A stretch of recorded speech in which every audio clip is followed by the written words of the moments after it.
২ সপ্তাহ পেরিয়ে গেলেও দেশের বাজারে সিলিন্ডার গ্যাসের সংকট এখনও কাটেনি। প্রতি বছর তরলীকৃত পেট্রোলিয়াম গ্যাসের চাহিদার সঙ্গে বাড়ে আমদানিও। তারপরেও কেন এবছর সংকট? এসব বিষয় নিয়ে কথা বলতে প্রথম আলোর বার্তাকক্ষ থেকে আপনাদের সঙ্গে রয়েছি আমি এস আল আরিফিন, আর আমার সঙ্গে রয়েছেন প্রথম আলোর জ্যেষ্ঠ প্রতিবেদক মহিউদ্দিন। মহিউদ্দিন, আপনাকে স্বাগত। জি, ধন্যবাদ। আজকে প্রথম আলোর প্রথম পাতায় আপনার প্রতিবেদন একটি যে সরবরাহ সংকট, দেশে এলপিজি আমদানি কমেছে 1.5 লাখ টন, অর্থাৎ চলমান যে এলপিজি সংকট সেটি নিয়ে আপনার প্রতিবেদনটি। তো তার আগে আপনাকে জানতে চাই যে আসলে এলপিজি যে সংকট এবং আমদানি 1.5 লাখ টন কমলো কেন? আচ্ছা, সংকট এবং এই যে আমদানি কমা, আমি মনে করি যে সংকটের যে মূল সেটা আসলে আপনি অলরেডি বলে দিয়েছেন যে আমদানিটা কমা। দেখুন, আমাদের আসলে প্রায় 25 বছর ধরে দেশে এলপিজির ব্যবহার হচ্ছে এবং এটা 80% ব্যবহার হয় বেসিক্যালি হচ্ছে যে আপনার রান্নায়, মানে গৃহস্থলী যদি বলি যে গৃহস্থলী রান্নায়, রেস্টুরেন্টও ব্যবহার হয় কিন্তু মূলত বেশিরভাগই গৃহস্থলী রান্নায় ব্যবহার হয়। তো যদি এই সময়টা দেখি প্রতি বছর আপনার এলপিজির চাহিদাটা বাড়ছে, মানে দেখা যায় যে আমরা ব্যবসায়ীদের সঙ্গে কথা বলেছি, সরকারি তথ্য বা প্রতি বছরের যদি ডেটাও দেখি, আপনি যদি গড়ও করেন দেখবেন অন্তত 10% চাহিদা বাড়ে প্রতি বছর। তো তার মানে কি আপনার আগের বছরের তুলনায় প্রতি বছর কিন্তু আমদানি বাড়াতে হচ্ছে, নাহলে তার আপনি চাহিদা হচ্ছে যে মিট আপ করতে পারবেন না, যে চাহিদাটা বাড়ছে। কিন্তু গত বছর আমরা দেখলাম উল্টো কমেছে। মানে আগের বছরের তুলনায় যেখানে আমদানি বাড়ার কথা সেখানে আমরা দেখছি যে প্রায় 1.5 লাখ টন আমদানি কমে গেছে। মানে আপনি যদি আনুপাতিক করুন তার মানে 10% কমেছে।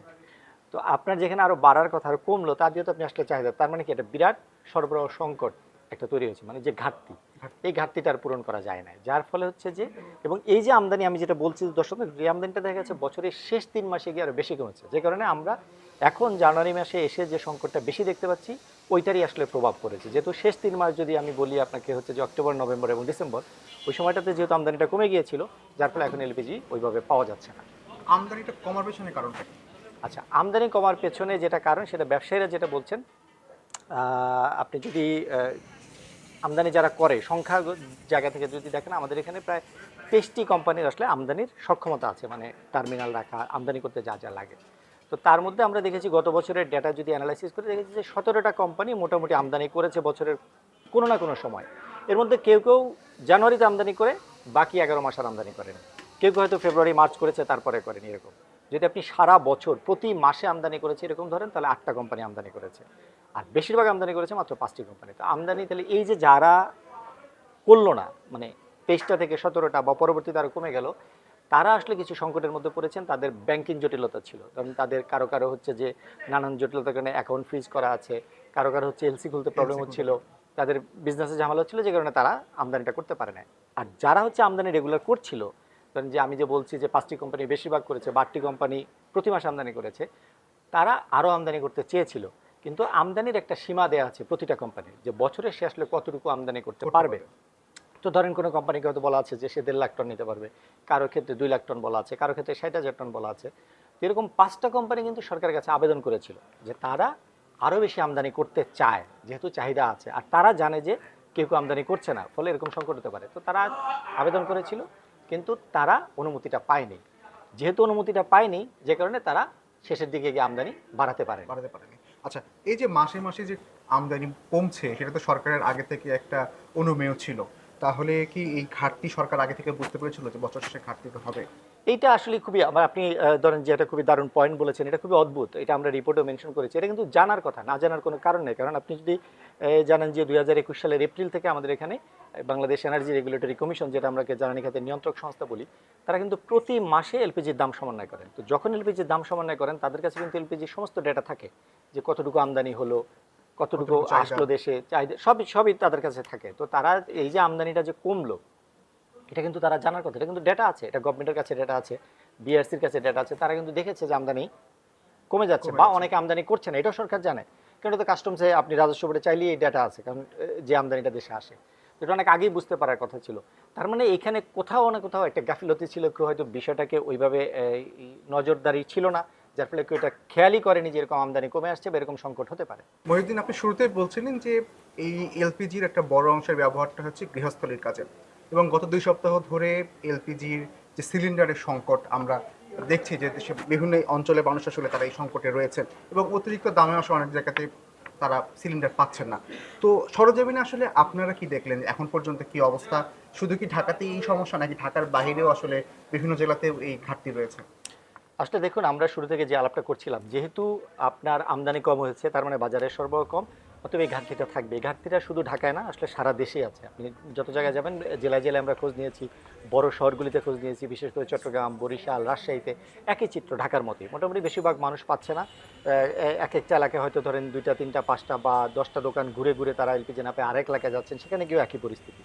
আবার যেহেতু কোনো কোনো কোম্পানি, একটা নতুন সংকট কি, কোনো কোনো কোম্পানি যেহেতু আমদানি করছে না, যার ফলে তাদের যে সিলিন্ডার, সেটা তো আর বাজারে রিফিল হচ্ছে না নতুন করে, মানে তাদের সিলিন্ডারে গ্যাস ভরছে না। এখন যারা আমদানি করছেন তারা আবার ওই কোম্পানির যেই সিলিন্ডারটা বন্ধ আছে, রিফিল হচ্ছে না, সেই সিলিন্ডারটা নিতে চাচ্ছে না। এটা একটা আরেকটা সংকট। যার ফলে কি হচ্ছে, যেই গ্রাহকের বাসায় অলরেডি একটা কোম্পানির সিলিন্ডার আছে, সেটা যদি কেউ না নেয়, তাকে নতুন করে আরেকটা সিলিন্ডার কিনতে হচ্ছে, মানে গ্যাসের বাইরে তার এটা জোর বাড়তি খরচ। আর গ্যাস যদি পাওয়া যাচ্ছে, যেটা আমরা যে 12 কেজি যেটা সবচেয়ে বেশি ব্যবহার হয়, আমরা যেটা বলি, সেটা বিআরসি নির্ধারিত এখন এই মাসের জন্য মূল্য আছে 1306 টাকা। সেটা বেশিরভাগ ক্ষেত্রে আপনি ঢাকায় বলেন, ঢাকার বাইরে বলেন, আমরা যতটুকু জায়গায় খোঁজ পেয়েছি, কমে হলে 1800, আর না হলে এটা 2100, 2200, 2300, 2500 পর্যন্ত বিক্রি হচ্ছে। আচ্ছা, আপনার কথা থেকে আমরা একটা জানতে ইচ্ছা হচ্ছে, যেটা সেটা হচ্ছে যে সিলিন্ডার শেষ হয়ে গেছে কিন্তু তারা কোম্পানিকে ফেরত দিতে পারছে না। এটার কারণটা কি? এটার পেছনে কি রয়েছে আসলে? ওই যে আমি যেটা বলছিলাম, যেহেতু ওই কোম্পানির তার এক ধরনের ব্যবসায়িক কার্যক্রম বন্ধ আছে, যেহেতু সে আমদানি করছে না। এর মধ্যে কেউ কেউ আবার আমদানি না করলেও তারা যেটা করছিল গত বছর, করছিল যে যেসব কোম্পানি আমদানি করছে তাদের কাছ থেকে গ্যাস কিনে তারপর তাদের সিলিন্ডারটা রিফিল করতো।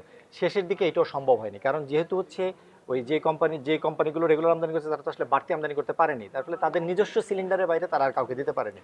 তো যাদের সিলিন্ডার রিফিল হচ্ছে না, ওই সিলিন্ডারগুলি কাস্টমার এখন ফেরত দিতে পারছে না, তাদের কাছে এটা একটা বোঝা হয়ে গেছে। তাদেরকে এখন যদি গ্যাস কিনতে হয়, তাহলে নতুন করে, আমি যেটা বলছিলাম, এটা যে আরেকটা সিলিন্ডার কিনতে হচ্ছে।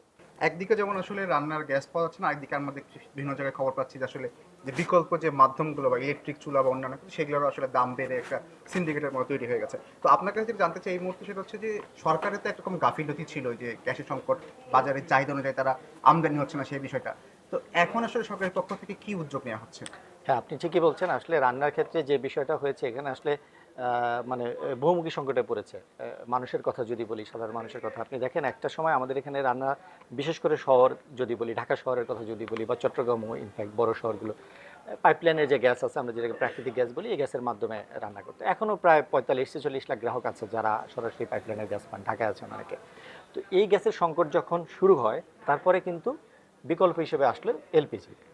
এখন আমরা ঢাকায় দেখতে পাচ্ছি যে মানুষ যাদের পাইপলাইনে বাসায় চুলা আছে, যে পাইপলাইন গ্যাস দিয়ে রান্না করেন, তারা গ্যাস পাচ্ছেন না নিয়মিত। শীতের সময় এমনিতেই একটু গ্যাসের চাপটা কম থাকে। এখন আবার গত 2-3 সপ্তাহ পরপর কয়েকটা অ্যাক্সিডেন্ট গ্যাসের পাইপলাইনে হয়েছে, যার ফলে হচ্ছে যে গ্যাসের যে প্রবাহ বা চাপ, সেটা বাধাগ্রস্ত হচ্ছে, গ্যাসটা পাচ্ছে না।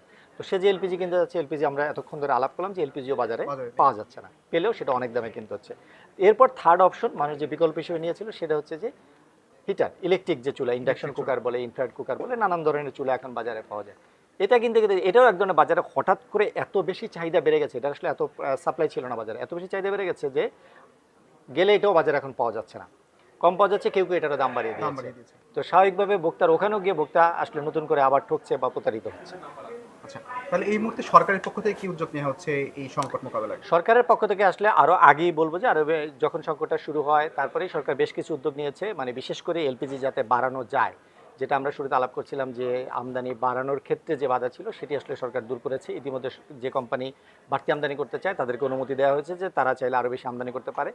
তারা যেটা ব্যবসায়ীরা বলেছিলেন তাদের এলসি করতে সমস্যা হচ্ছে, সেটা অলরেডি জ্বালানি বিভাগের মাধ্যমে বাংলাদেশ ব্যাংকে চিঠি দেওয়া হয়েছে যাতে এলসি সহজ করা হয়, সেটাও বাংলাদেশ ব্যাংক ব্যবস্থা নিয়েছে, যার ফলে তাদের আমদানির এলসি খুলতে সমস্যা হচ্ছে না।